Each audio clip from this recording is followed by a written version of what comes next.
So let me track that down. Here you go. This is JR. JR said, "You're guzzling that bourbon, and I've got a feeling it's not the first bourbon you've had today." Then a little bit later on, Paige says, "If I don't win, I don't know what I've got other than this glass of whiskey."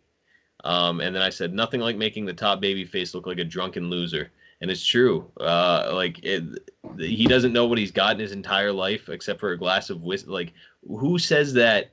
And it's like, and all the fans are just like, yeah, like that's all he's got left. This is my guy. I'm gonna back this guy. It's like, no, dude, that guy is pathetic. Like, that's the guy that like you come to the bar the next morning, or you walk past the bar the next morning, he's passed out beside the dumpster.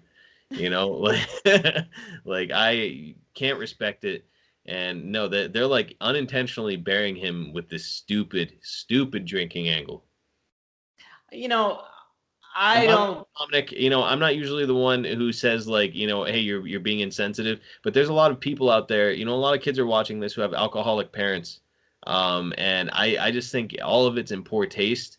I think the whole thing is ridiculous. It's not doing anybody any favors. They need to fucking drop it. Well, so now I'm kind of not I'm not with you on that because there's certain ways that if you're doing a drinking angle, mostly doing some sort of drinking angle is bad. Um, like you look at what they do with Jeff Hardy nonstop. They do not stop this on WWE at all. They keep going back to his substance abuse issues. Like we get Jeff Hardy had substance abuse issues and has been battling them. We don't need that keep thrown in his face, in our face. It's not intriguing.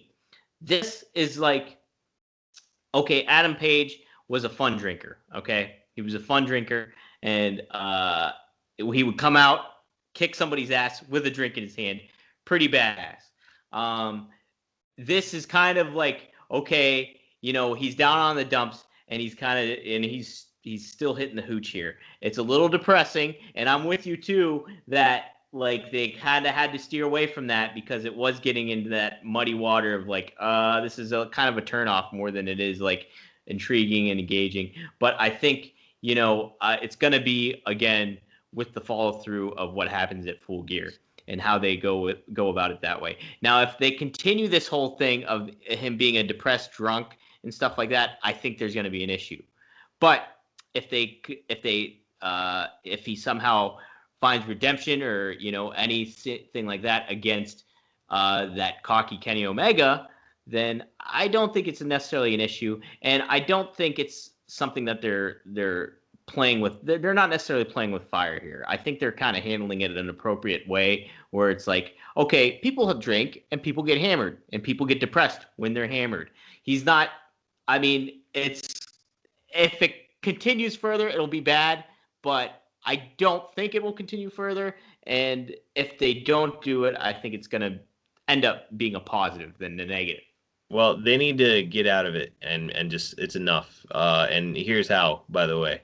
You have before the match, show him backstage. He walks into like his dressing room or whatever. There's a bottle of bourbon there. He pours himself a glass. He's raising it to his mouth. He looks down at it and he just sets it down.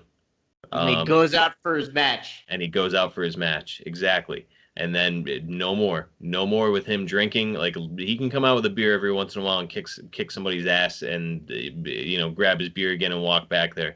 But that should be the end of it. And by the way, I got that angle from the movie Rio Bravo, where Dean Martin's character is like a degenerate alcoholic. The music comes on in the background, and he's about to take his drink, and with a very steady hand, he pours it back into the bottle and makes the decision that he's done, and he's just done. And so that should be how they handle this. And then he goes out and he beats Kenny Omega's ass. Like that would be the way to go. I don't think they're going to do it. I think that they think that they're working towards something, but to me, all they're working toward is burying a guy who could be their top baby face. I was truly disgusted during that segment, Dominic. I Really?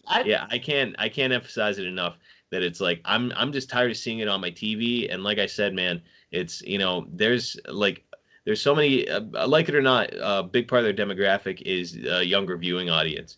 And like a lot of these kids deal with parents who are bad alcoholics, and here they are, they're trying to escape that life by watching something that entertains them. And then it's just like, oh, this guy that you really like too, this baby face that you really enjoy, he likes drinking way too much also, just like your dad, you know. So it's like that kind of stuff to me is absolute bullshit, and it has no place in professional wrestling. All right, no, you make a valid point. I can't argue with you. You know, it's a very valid point. But I do think from a storytelling perspective, I think it's pretty if they kind of go that route that you're kind of talking about, I think it will be an engaging kind of payoff. So, Exactly, and that's one way to make it up to the kids is to say like, hey, you know, he was having his struggles just like many people do, but but look, perseveres. he realized that there was something more important in life, and he pushed past it.